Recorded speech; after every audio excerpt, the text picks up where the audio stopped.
After World War II, Vietnam, a land steeped in ancient history and culture, found itself at a pivotal moment.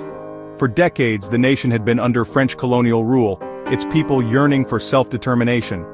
The Vietnamese, with their aspirations for freedom, were galvanized by leaders like Ho Chi Minh, who embodied the spirit of resistance and the promise of a new era. His vision, deeply inspired by both the ideals of nationalism and the principles of communism, resonated powerfully with a population eager to break free from colonial constraints. The Viet Minh, a formidable resistance movement having previously fought against the Japanese occupation during the war, emerged as a key force in this struggle. They now turned their attention and their fighting skills to resisting the return of the French, igniting the First Indochina War, a conflict that would reshape the region.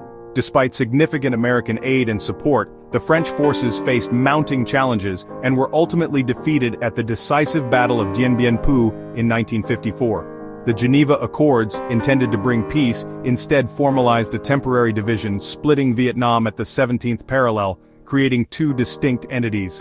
In the north, Ho Chi Minh and his Communist Party consolidated their power, establishing a political and social system aligned with their ideology. Meanwhile in the south, a US-backed government took shape, setting the stage for a protracted and complex struggle for control of the nation.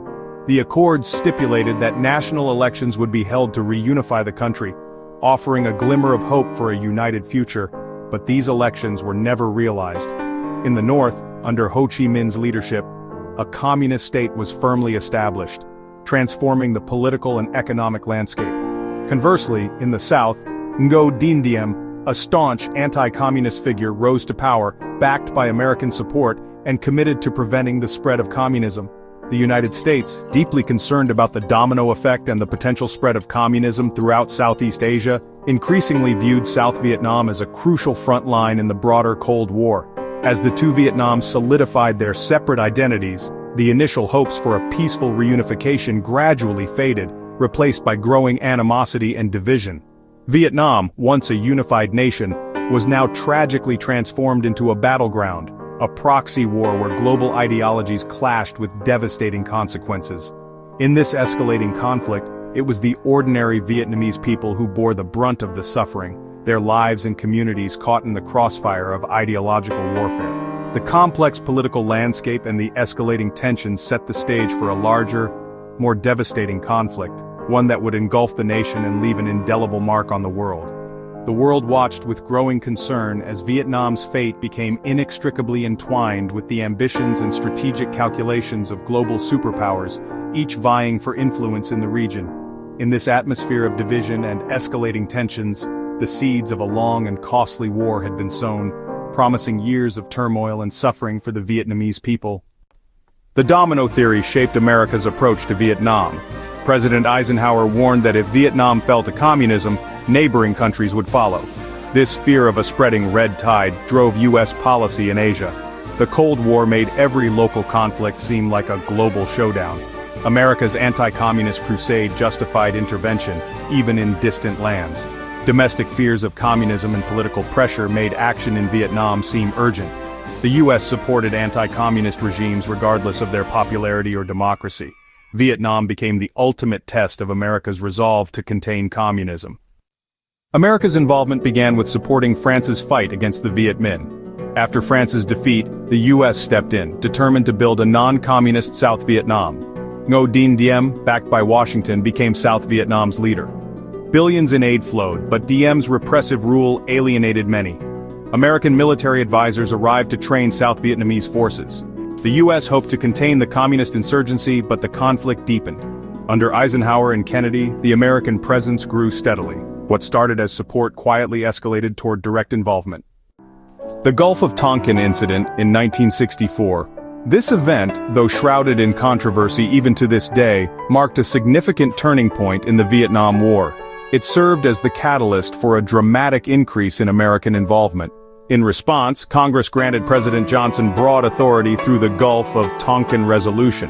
This resolution essentially gave him a blank check to escalate the war as he saw fit, without a formal declaration of war.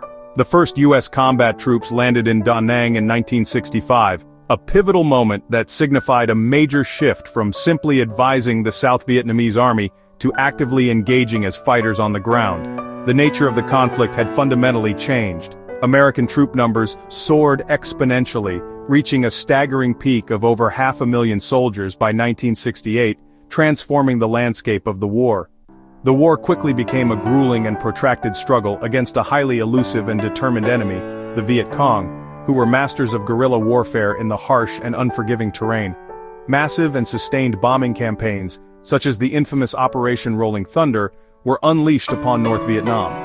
However, these campaigns ultimately failed to break the enemy's will to fight or to significantly impede their operations. The Tet Offensive in 1968, a series of surprise attacks, delivered a profound shock to the American public. It shattered the illusion of progress and starkly revealed that the war was far from being won, despite what the government was saying. As a result, public optimism regarding the war effort collapsed dramatically. The true scale and human cost of the conflict became increasingly clear to the American people. The war's seemingly open-ended nature and lack of clear objectives steadily eroded support for the war back home. The U.S. faced not only a determined and resourceful enemy, but also mounting casualties and a growing sense of disillusionment. The initial hopes for a swift and decisive victory had completely vanished, replaced by a grim reality. The Vietnam War had tragically become a costly and seemingly endless quagmire, both on the battlefield and on the home front. America was now deeply and inextricably entangled in a war with no easy exit strategy in sight, a situation that would have profound and lasting consequences. As casualties rose on distant battlefields, the impact of the Vietnam War began to reverberate far beyond Southeast Asia. Anti-war protests swept across the United States, fueled by growing skepticism and moral outrage. Television brought the stark reality and brutality of the war directly into American living rooms night after night.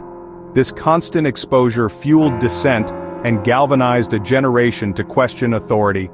The nation was deeply divided, torn between support for the troops and opposition to the conflict itself. This division led to a significant erosion of trust in the government and its handling of the war. The war spurred widespread social upheaval, challenging long-held beliefs and norms. It ignited a generational conflict, pitting traditional values against the rising tide of counterculture. Over 58,000 American lives were lost in Vietnam, a profound tragedy that left an indelible mark on the nation. But the suffering of the Vietnamese people was even greater, with millions enduring unimaginable hardship and loss. Veterans returned home to a society often unable or unwilling to fully understand the sacrifices they had made.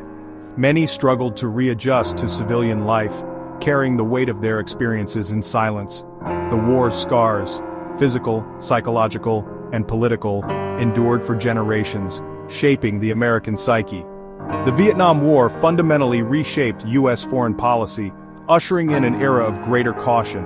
It made leaders wary of future large-scale military interventions abroad. Its lessons remain vital, serving as a constant reminder of the complexities of war. Understanding history and culture, especially of those we engage with, is crucial. This understanding is crucial before even considering waging war. Remembering Vietnam is essential not just as a historical event but as a cautionary tale. It is essential for shaping a wiser and more peaceful future for all.